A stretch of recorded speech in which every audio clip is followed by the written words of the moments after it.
Hello dears, എല്ലാവർക്കും പുതിയൊരു വീഡിയോയിലേക്ക് സ്വാഗതം. നമ്മൾ പഠിക്കുമ്പോൾ നമുക്ക് മെയിനായിട്ടും നമുക്ക് നന്നായിട്ട് പഠിക്കാനൊരു അറ്റ്മോസ്ഫിയർ ഒരുക്കുക എന്നുള്ളത് ഭയങ്കര ഇമ്പോർട്ടൻ്റ് ആണ്. നമ്മുടെ ടേബിളിൽ നമുക്ക് പഠിക്കാനുള്ളത് മാത്രം വയ്ക്കുക എന്നുള്ളത് ഒരു വളരെയധികം ഒരു വലിയൊരു കാര്യമാണ്. അപ്പോൾ എൻ്റെ ടേബിളിൽ ഇപ്പോൾ കുറച്ച് സാധനങ്ങൾ അധികമായിട്ട് കയറി കൂടിയിട്ടുണ്ട്. അപ്പോൾ അതൊക്കെ ഒന്ന് മാറ്റിയിട്ട് നമ്മൾ പഠിക്കുന്ന ടെക്സ്റ്റ് മാത്രം, നമ്മൾ പഠിക്കുന്ന ബുക്സ് മാത്രം വയ്ക്കുക എന്നുള്ളതിന് വേണ്ടിയിട്ട് നമ്മൾ കുറച്ച് കാര്യങ്ങളൊക്കെ ചെയ്തതൊക്കെ മാറ്റുകയാണ്. അപ്പോൾ ഞാൻ നേരത്തെ ഒരു ടാർജറ്റ് വെച്ചിട്ടുണ്ടായിരുന്നു. നമുക്ക് നോൺ GK പോർഷൻസ്, അതായത് ഇംഗ്ലീഷും മലയാളവും അതുപോലെ തന്നെ മാത്സ്, അതിൽ മെയിനായിട്ട് മാത്സും ഇംഗ്ലീഷും നമുക്ക് പെട്ടെന്ന് തീർക്കണം. സിലബസിലുള്ള ടോപ്പിക് എല്ലാം കംപ്ലീറ്റ് ചെയ്യണമെന്ന് ഞാനിങ്ങനെ വിചാരിച്ചു വെച്ചിട്ടുണ്ടായിരുന്നു. പക്ഷെ അതെനിക്ക് ഞാൻ വിചാരിച്ച ഒരു ഡേറ്റിനുള്ളിൽ എനിക്ക് കംപ്ലീറ്റ് ആക്കാൻ പറ്റിയില്ല, സ്വാഭാവികം. പക്ഷേ എനിക്കതിൻ്റെ ഒരു 3/4 ഭാഗത്തോളം കംപ്ലീറ്റ് ചെയ്യാൻ കഴിഞ്ഞു. അതിൽ സന്തോഷമുണ്ട്. മൊത്തം തീർത്തില്ല എന്ന് പറഞ്ഞു കഴിഞ്ഞിട്ട് നമ്മൾ വിഷമിച്ചിരിക്കേണ്ട ആവശ്യമില്ലല്ലോ. ഞാനിപ്പോൾ അങ്ങനെ ഒരു ടാർഗറ്റ് വെച്ചില്ലായിരുന്നെങ്കിൽ ഒരിക്കലും എനിക്ക് ആ 3/4 ഭാഗം പോലും തീർക്കാൻ പറ്റില്ലായിരുന്നു. പക്ഷേ ഞാനിപ്പോൾ എനിക്കിനി കുറച്ച് പോർഷൻസും കൂടെ ഉണ്ട്. അപ്പം അതും കൂടെ ഒന്ന് കവർ ചെയ്തിട്ട് ഞാനിനി ഇനിയിപ്പോൾ ഏത് എക്സാമിൻ്റെ ആയാലും ഈ ഒരു നോൺ GK പോർഷൻസ് കംപ്ലീറ്റ് ചെയ്തിട്ട് വേറെ എന്തും തുറക്കുന്നുള്ളൂ എന്നത് ഞാൻ ആദ്യമേ എടുത്ത തീരുമാനം തന്നെയാണ്. അപ്പോൾ ഈ ഒരു എക്സാം ഇല്ലെങ്കിൽ വേണ്ട, നമുക്ക് അടുത്ത എക്സാമിലായാലും ഇനി വരുന്ന എക്സാമിലായാലും എന്തായാലും ഈ മാത്സും ഇംഗ്ലീഷും മെയിൻ സംഭവമാണല്ലോ. അപ്പോൾ അതിൽ വലിയ മാറ്റങ്ങൾ വരാൻ പോണില്ല. അപ്പോൾ അതിനെ കംപ്ലീറ്റ് ചെയ്യാന്ന് പറഞ്ഞു കഴിഞ്ഞാൽ നമുക്ക് എക്സാമിൻ്റെ ഒരു പകുതി 3/4 ഭാഗത്തോളം നമ്മുടെ കയ്യിൽ സേഫ് ആണെന്നുള്ള ആ ഒരു തോന്നൽ എനിക്കുണ്ട്. അത് കുറേ എക്സാം എഴുതി കഴിഞ്ഞ ശേഷം കിട്ടിയ ഒരു ഇതാണ്. അപ്പോൾ എന്തായാലും ഞാൻ വിചാരിച്ചു ഈ ഒരു നോൺ GK പോർഷൻസ് തീർക്കാം. ഒപ്പം കറണ്ട് അഫെയർ ഇടയ്ക്കിടയ്ക്ക് നോക്കുന്നുണ്ട്. എന്നാലും കറണ്ട് അഫെയറിലൊക്കെ ഞാനിപ്പോൾ ഒരുപാട് ബാക്കിലോട്ടാണ്. എന്നാലും അതും പറ്റുന്ന പോലെയൊക്കെ കൊണ്ടുപോകുന്നുണ്ട്. ഈ മാത്സും ഇംഗ്ലീഷും ഏതൊക്കെയാണ് ഇപ്പം ഇനി ഉള്ളത്, പെൻഡിങ് പോർഷൻസ് ഏതൊക്കെയാണെന്ന് അത് ഞാൻ ജസ്റ്റ് ഒന്ന് എഴുതിയാണ്. അത് എഴുതിയിട്ട് നമ്മളെപ്പോഴും പേപ്പറിൽ എഴുതിക്കുമ്പോൾ അത് മിസ്സാവാനൊക്കെ ചാൻസ് കൂടുതലാണ്. പിന്നെ കുട്ടികളൊക്കെ എടുത്തോണ്ട് പോകാനൊക്കെ ചാൻസ് കൂടുതലാണ്. അതുകൊണ്ട് ഞാനിതിൽ ജസ്റ്റ് പേപ്പറിലൊന്ന് എഴുതിയിട്ട് ഞാനത് ഏതെങ്കിലും മാത്സിൻ്റെ അല്ലെങ്കിൽ ഇംഗ്ലീഷിൻ്റെ ഏതെങ്കിലും ബുക്കിൻ്റെ ബാക്കിലായിട്ട് എഴുതി വെക്കലാണ് പരിപാടി. അപ്പോൾ ഏതൊക്കെ പോർഷനാണ് ഇനി പെൻഡിങ് ഉള്ളത്. അപ്പോൾ അതിന് നമ്മൾ എങ്ങനെയെങ്കിലും ഒരാഴ്ച കൊണ്ട് കംപ്ലീറ്റ് ചെയ്യാൻ പറ്റുമെന്നാണ് തോന്നുന്നത്. അതിൽ നമ്മൾ മാത്സിൽ ആവറേജ് ഒക്കെ വരുന്നുണ്ട്. അതൊക്കെ ഞാൻ പണ്ട് പഠിച്ച ചെറിയ ചെറിയ ഓർമ്മകളുണ്ട്. അപ്പോൾ അതുകൊണ്ട് നമ്മൾ കൂടുതൽ നേരം അതിലേക്ക് ഇടേണ്ടി വരുമെന്ന് തോന്നുന്നില്ല. എന്നാലും നമുക്ക് ടൈം വേണ്ടി വരും. ഒരാഴ്ച ടൈം വെക്കുകയാണ്. ഒരാഴ്ച കൊണ്ട് കംപ്ലീറ്റ് ആവുമെന്ന് എനിക്കറിയില്ല. എന്തായാലും ഒരാഴ്ച ഞാൻ വയ്ക്കുകയാണ്. ഞാനിപ്പോൾ പേപ്പറിലെല്ലാം എഴുതിയിട്ട് ഞാനതെല്ലാം ഒരു മാത്സ് ബുക്കിൻ്റെ ബാക്കിലോട്ട് എഴുതി വെക്കുകയാണ് കേട്ടോ. അപ്പോൾ ഇനി എനിക്ക് മാത്സിൽ കുറച്ച് ക്വസ്റ്റ്യനുള്ളൂ സത്യം പറഞ്ഞാൽ. അതായത് ഇനി എനിക്ക് ആവറേജും അതുപോലെ കൃത്യംഗങ്ങൾ എന്ന് പറയുന്ന ആ ഒരു പോർഷനുണ്ട്. പിന്നെ അത് കഴിഞ്ഞിട്ട് ജോമെട്രി ഉണ്ട്. അത് ഇത്തിരി കൂടുതലാണ്. അതെനിക്ക് സ്കിപ്പ് ചെയ്യണമെന്ന് എനിക്കിങ്ങനെ മനസ്സിലിങ്ങനെ പറഞ്ഞുകൊണ്ടിരിക്കുകയാണ്. പക്ഷെ എന്നാൽ സ്കിപ്പ് ചെയ്യുന്നില്ല.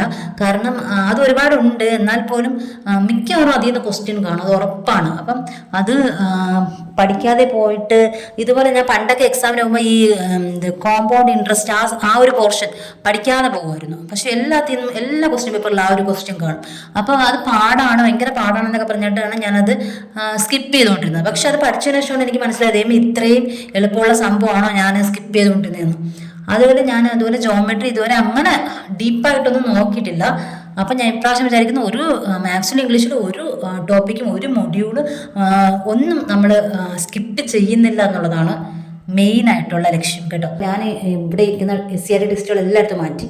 അപ്പോൾ എൻ്റെ മാത്സിൻ്റെ ബുക്സ് അതുപോലെ തന്നെ ഇംഗ്ലീഷിൻ്റെ ബുക്സൊക്കെ ഞാൻ നിങ്ങൾക്ക് കാണിച്ചു തരാം.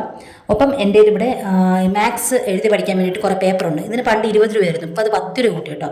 അപ്പോൾ ഈ 10 രൂപ കൂട്ടിയിട്ട് നമ്മളൊരു ജോലിക്കും കയറിയില്ലെന്നുള്ളതാണ് യാഥാർത്ഥ്യം. അപ്പോൾ ഇപ്പം 30 രൂപയായിരുന്നു. അപ്പോൾ എന്തായാലും ആ പേപ്പറിലാണ് എഴുതി പഠിക്കുന്നത്. അപ്പോൾ ഈ പേപ്പർ എഴുതി പഠിച്ചിട്ട് അതിനെ ഇങ്ങനെ കളയുക, അല്ലാതെ അവിടെയൊക്കെ വാരി വലിച്ചിടുമ്പോൾ അതെന്തോ ഒരു ഇതുപോലെ. അതുകൊണ്ട് ഇനി വല്ല ബോർഡ് വല്ലതും വെച്ചിട്ട് മാർക്കർ വെച്ച് എഴുതി പഠിച്ചാലോ എന്നൊക്കെ ഒരു ആലോചനയുണ്ട്. അതപ്പോൾ മാച്ചം കളഞ്ഞാൽ മതിയല്ലോ. മറ്റത് പേപ്പറിനെ പിന്നീട്ട് അവിടെ ഇവിടെ ഇട്ട് ചവിട്ടി അങ്ങനെയൊക്കെ ആവുന്ന ഒരു ടെൻഷൻ, അല്ലെങ്കിൽ പേപ്പർ വാരി കൂട്ടി വെക്കുക, അതൊക്കെ ഒരു ഭയങ്കര ഒരു എന്തോ പോലെ. അപ്പോൾ അതിനെന്തെങ്കിലും ചെയ്യണം. പിന്നെ അപ്പോൾ ഇതൊക്കെയാണ് കേട്ടോ ഞാൻ എൻ്റെ മാത്സിൻ്റെ ബുക്സാണ് കേട്ടോ ഇതെല്ലാം. അപ്പോൾ ഇതിൽ പണ്ടത്തെ നമ്മൾ മാത്സ് ഒക്കെ എഴുതി വെച്ചിരുന്ന ഓരോ ടോപ്പിക് വൈസ് നമ്മൾ ഒരു ബുക്കിൽ എഴുതി വെക്കും. അത് ചില ബുക്കൊന്നും നമുക്ക് കളയാനേ തോന്നില്ല. ചിലതൊക്കെ നമ്മൾ അത് മാറ്റി വേറെ പുതിയ ബുക്കിലോട്ട് മാറ്റി സൂപ്പറായിട്ട് ആദ്യത്തെ രണ്ടാമത്തെ പേജൊക്കെ കിട്ടിലോട്ടൊക്കെ എഴുതിയൊക്കെ വയ്ക്കും. പക്ഷേ ചില ബുക്സ് നമുക്ക് മാറ്റാനേ തോന്നില്ല. അതെന്തോ ഒരു പ്രത്യേകതയാണ് നമുക്ക്. അങ്ങനത്തെ ബുക്സൊക്കെ എൻ്റെ കയ്യിലുണ്ട് കേട്ടോ.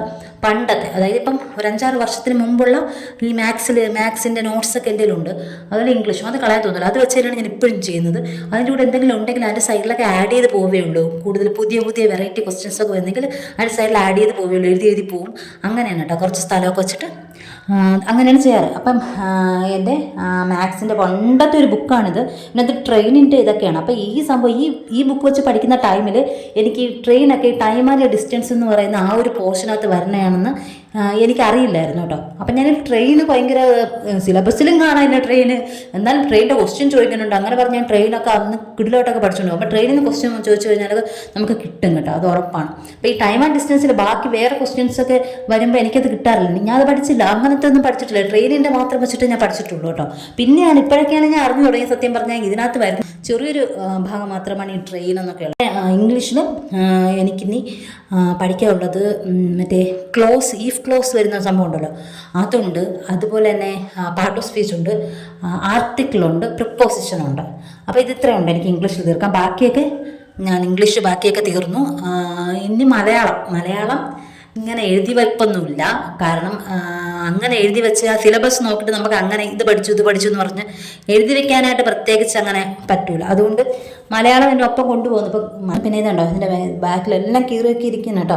ഇത് ഇംഗ്ലീഷിൻ്റെ പണ്ടത്തെ ബുക്കാണ് കേട്ടോ. ഇതിനകത്ത് ഫുള്ള് കളക്റ്റീവ് നൗൺസ്, അതായത് വെക്കാബുലറി ആണ് കേട്ടോ. അപ്പോൾ ഇത് കളയാൻ തോന്നുന്നില്ല കേട്ടോ.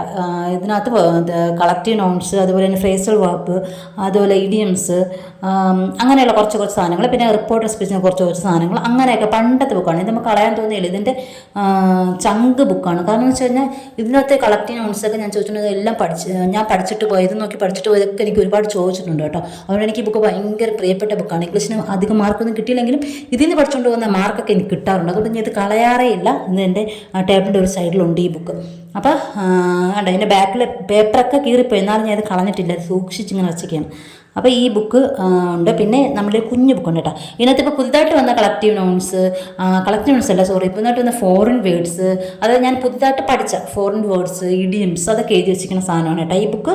പിന്നെ ഈ കൺകോഡ്, അതിൻ്റെയൊക്കെ നമ്മൾ പഠിച്ചിട്ട് ആ റൂൾസൊക്കെ ചെറുതായിട്ട് ഷോർട്ട് നോട്ടായിട്ട് എഴുതി വെച്ചിട്ടുള്ളതാണ്. അപ്പോൾ പെട്ടെന്ന് നമുക്ക് എടുത്ത് നോക്കുമ്പോൾ കിട്ടാൻ വേണ്ടിയിട്ട് അങ്ങനെ ഞാൻ എഴുതി വെക്കാറുണ്ട്. ഓരോ ടോപ്പിക്ക് കഴിഞ്ഞിട്ടും ഷോർട്ട് നോട്ടാക്കി എഴുതി വെക്കാറുണ്ട്. അപ്പോൾ നമുക്ക് പെട്ടെന്നൊന്ന് എടുത്ത് നോക്കുമ്പോൾ നമുക്ക് ഇപ്പോൾ റിവിഷൻ പെട്ടെന്ന് നടന്നില്ല, ഇപ്പോൾ 2 ആഴ്ച കഴിഞ്ഞിട്ട് ഒരാഴ്ച കഴിഞ്ഞിട്ട് നമുക്ക് റിവിഷൻ പ്രോപ്പറായിട്ട് ചെയ്യാൻ പറ്റില്ല എന്നുണ്ടെങ്കിൽ പെട്ടെന്ന് ജസ്റ്റ് നോക്കാൻ വേണ്ടിയിട്ട് ഷോർട്ട് നോട്ടാക്കി ഞാൻ എഴുതി വെക്കാറുണ്ട്. എല്ലാ ടോപ്പിക് കഴിയുമ്പോഴും അങ്ങനെ ചെയ്യാറുണ്ട്. അത് വളരെ ഇമ്പോർട്ടൻ്റ് ആയിട്ടുള്ള കാര്യം കേട്ടോ. നമുക്കത് പെട്ടെന്ന് അത് ഒരുപാട് ടൈം നോക്കില്ലെങ്കിലും പെട്ടെന്ന് ജസ്റ്റ് നോക്കുമ്പോൾ നമുക്ക് പെട്ടെന്ന് എല്ലാം ഓർമ്മ വരും. അപ്പോൾ അങ്ങനെ ചെയ്ത് വെച്ചിട്ടുണ്ട്. അങ്ങനത്തെ ബുക്കാണ് കേട്ടോ ഇത്. അതിൽ ഇംഗ്ലീഷിൻ്റെ ബുക്സാണ്. പിന്നെ ഒരു കുഞ്ഞു ബുക്കുണ്ട്. ഈ 4 ബുക്സ് ഇംഗ്ലീഷിൻ്റെ കേട്ടോ. 1, 2, 3, 4 4 ബുക്ക്. വേണ്ടതെല്ലാം എടുത്ത് മാറ്റിയാണ്. മലയാളത്തിന് എൻ്റെ ഒരു ബുക്കേ ഉള്ളൂ. അതിന് എന്താണ് ഈ സിലബസ് വൈസ് ഒന്നുമില്ല. ഞാൻ ഈ ഓരോ യൂട്യൂബ് ചാനലിൽ നിന്നും അതുപോലെ തന്നെ ഈ ടെലിഗ്രാമിൽ നിന്നൊക്കെ എഴുതിയെടുക്കുന്ന ഓരോ നോട്ട്സ്, ചെറിയ പോയിന്റ്സ്, അതൊക്കെയാണ് അതിൽ എഴുതി വെച്ചിരിക്കുന്നത് കേട്ടോ. അത് നോക്കി ഇടയ്ക്കിടയ്ക്ക് വായിക്കാറുണ്ട്. അപ്പോൾ ഇത് ഇത്രയാണ് ഇംഗ്ലീഷിൻ്റെ ബുക്ക്. ഇപ്പുറത്തേക്കാണ് മൊത്തം എൻ്റെ മാത്സിൻ്റെ ബുക്ക്. അപ്പം ഞാൻ ഈ ഇംഗ്ലീഷിൻ്റെ മാത്സിൻ്റെ ഈ ബുക്സും പിന്നെ എൻ്റെ പേനയും, പിന്നെ നമ്മൾ എഴുതി പഠിക്കുന്ന പേപ്പർ, മാത്സ് എഴുതി പഠിക്കുന്ന പേപ്പർ വേണമല്ലോ. അതുപോലെ ഇംഗ്ലീഷ് പഠിക്കുമ്പോൾ നമ്മൾ റൂൾസ് എഴുതി വയ്ക്കാൻ പേപ്പർ വേണം. അപ്പോൾ ഈ പേപ്പറും അതുപോലെ തന്നെ OMR ഷീറ്റ് വച്ചിരിക്കുന്നതെന്ന് പറഞ്ഞാൽ എനിക്ക് ഇത്രയും പോർഷൻസ് കംപ്ലീറ്റ് ചെയ്തിട്ട് എനിക്ക് പ്രീവിയസ് ഇയർ ക്വസ്റ്റ്യൻ ചെയ്ത് നോക്കാനാണ്. ഞാൻ ഇംഗ്ലീഷും മാത്സും പഠിക്കാതെ പ്രീവിയസ് ഇയർ ക്വസ്റ്റ്യൻ ചെയ്യാൻ ഒരു ഉദ്ദേശമില്ല. കാരണം അത് ചെയ്ത് കഴിഞ്ഞാൽ എനിക്ക് കിട്ടൂല, ഉറപ്പാണ്. ഞാൻ പഠിക്കാത്ത പോർഷനിൽ നിന്ന് എനിക്ക് മാർക്ക് കിട്ടൂല. പിന്നെ ഗസ് ചെയ്തിട്ട് അത് നെഗറ്റീവാക്കി എൻ്റെ ഉള്ള കോൺഫിഡൻസ് കൂടെ കളയാൻ എനിക്ക് താല്പര്യമില്ല. അതും ഈ OMR ഷീറ്റ് ഞാൻ 100 രൂപയ്ക്കൊന്ന് ഫ്ലിപ്കാർട്ടിൽ നിന്ന് വാങ്ങിയതാണ് കേട്ടോ. ഭയങ്കര ലാഭമായിരുന്നു. അപ്പോൾ അങ്ങനെ ഞാൻ നോക്കി വാങ്ങിയതാണ് ഈ OMR ഷീറ്റ്. അപ്പോൾ ഇതിത്രയും ഇംഗ്ലീഷിൻ്റെ ബുക്സ്, മാത്സിൻ്റെ ബുക്സ്, മലയാളത്തിൻ്റെ ഒരു ബുക്ക്, കറണ്ട് അഫയറിൻ്റെ ഒരു ബുക്ക്. കറണ്ട് അഫയറിൻ്റെ ബുക്ക് തീരാറായി, ഇനി അടുത്ത ബുക്ക് വേണ്ടി വരും. പിന്നെ ഈ OMR ഷീറ്റ്, പിന്നെ ഇത് എഴുതി പഠിക്കാനുള്ള റഫ് ഷീറ്റ്. അപ്പോൾ പിന്നെ പേന, പിന്നെ നമ്മുടെ കുഞ്ഞു ക്ലോക്ക്. നോൺ GK പോർഷൻസിൽ കോൺസ്റ്റിറ്റ്യൂഷനിൽ എനിക്ക് ഇത്തിരി അഹങ്കാരമുണ്ട്. കാരണം എനിക്കത് അറിയാമെന്നുള്ള ഒരു അഹങ്കാരം എനിക്കുണ്ട്. ക്വസ്റ്റ്യൻസ് ഒന്നും മാറി വന്നില്ലെങ്കിൽ കൊള്ളാം, എന്നാലും കുറച്ചൊക്കെ എനിക്ക് അറിയാമെന്നുള്ളൊരു ആത്മവിശ്വാസം എനിക്ക് കോൺസ്റ്റിറ്റ്യൂഷനോടുണ്ട്. എനിക്ക് മാർക്ക് തരുന്ന ഒരു സംഭവമാണത്. പിന്നെ വരുന്നത് ഹിസ്റ്ററി നമുക്കറിയാവുന്ന സംഭവമാണ്. എന്നാലും അത്യാവശ്യം ഒന്നും കൂടി നമുക്ക് പെട്ടെന്ന് ഓടിച്ച് വായിക്കാനൊക്കെ ഉള്ളെന്നേ ഉള്ളൂ. പിന്നെ നമുക്ക് ഒത്തിരി പ്രശ്നം വരുന്നത് ഈ ജോഗ്രഫി, എക്കണോമിക്സ് ഒക്കെയാണ് കേട്ടോ. എക്കണോമിക്സ് വൻ പ്രോബ്ലമാണ്. അപ്പോൾ അതിന് നമുക്ക് ഇത്തിരി ഇത് തീർന്നാൽ ഉടനെ എക്കണോമിക്സ് പഠിക്കണമെന്നാണ്. അത് കഴിഞ്ഞിട്ട് ജോഗ്രഫിയിൽ കുറേ സംഭവങ്ങൾ പഠിക്കാനുണ്ട്. അത് ഈ നദി അതൊന്നുമല്ല, അതൊക്കെ ഓൾറെഡി നമ്മൾ വായിച്ച് കുറേ വർഷങ്ങളായിട്ട് പഠിച്ച് അതൊക്കെ ഒന്ന് രണ്ടൊന്നോട്ട് വായിച്ചാൽ ഓക്കെ ആവുന്നത്. അതല്ലാതെ ഈ ജോഗ്രഫിയിൽ കുറേ ഞാൻ നോക്കാത്ത കുറേ ടോപ്പിക്ക്, കുറേ സ്കിപ്പ് ചെയ്യുന്ന കുറേ സംഭവങ്ങളുണ്ടായിരുന്നു. അതൊക്കെ നോക്കണമെന്നുണ്ട്. അപ്പോൾ സമയം ഇനി സെക്രട്ടേറിയറ്റ് അസിസ്റ്റൻ്റ് എക്സാമിന് ഇതൊക്കെ കംപ്ലീറ്റ് ആവുമെന്ന് എനിക്കറിയില്ല. എങ്കിൽ പോലും ഇംഗ്ലീഷും മാത്സും കംപ്ലീറ്റ് ആക്കണം എന്നുള്ളതാണ് എൻ്റെ ഏറ്റവും വലിയ ആഗ്രഹം. അപ്പോൾ അതാണ്. അപ്പോൾ സെക്രട്ടേറിയറ്റ് അസിസ്റ്റൻ്റ് പോകണമെങ്കിൽ പോട്ടെ, പക്ഷേ ഈ നോൺ GK പോർഷൻ ഞാൻ വിടൂല കേട്ടോ. കാരണം അത് കംപ്ലീറ്റ് ആക്കിയതിന് ശേഷം മാത്രമേ ഇനി വേറെ എന്ത് കളിയുള്ളൂ. ഇപ്പോൾ സെക്രട്ടേറിയറ്റ് അസിസ്റ്റൻ്റ് പോയാൽ പോട്ടെ, അടുത്തത് വരുന്നുണ്ട്, കമ്പനി ബോർഡൊക്കെ വരുന്നുണ്ട്. അപ്പോൾ നമുക്ക് അതിനിത് ഭയങ്കര ഒരു ഇതായിരിക്കും. പിന്നെ അസിസ്റ്റൻറ്റ് സെയിൽസ്മാൻ ഞാൻ വലിയ പ്രതീക്ഷ ഒന്നും കൊടുക്കുന്നില്ല. കാരണം അതിനൊക്കെ എത്രത്തോളം ഒഴിവ് ഉണ്ടെന്നും ആൾക്കാർ എടുക്കുമെന്നൊന്നും എനിക്കറിയില്ല. അതിന് ഞാൻ വലിയ പ്രതീക്ഷയെ കൊടുക്കുന്നില്ല. എങ്കിലും എക്സാം എഴുതാൻ പോകും, അപ്ലൈ ചെയ്യും, അങ്ങനെയുള്ളൂ. കൺഫർമേഷൻ കൊടുക്കും, അത്രയേ ഉള്ളൂ. അല്ലാതെ അതിന് വലിയ പ്രതീക്ഷ ഞാൻ വയ്ക്കുന്നില്ല. പിന്നെ ഇനി അടുത്തത് സെക്രട്ടറി അസിസ്റ്റൻ്റ്. അത് ഇപ്പം ദിവസം അടുത്തു, കുഴപ്പമില്ല. നമുക്ക് പറ്റുന്നത് നമ്മൾ മാക്സിമം ചെയ്യുക. നമുക്ക് കിട്ടാത്തത് ഓർത്ത് ഇനിയിപ്പോൾ സമയം എത്ര ആയല്ലോ എന്ന് വെച്ചാൽ നമ്മൾ ടെൻഷൻ അടിച്ചു കഴിഞ്ഞാൽ നമുക്ക് ഉള്ളത് കൂടെ പഠിക്കാൻ പറ്റില്ല.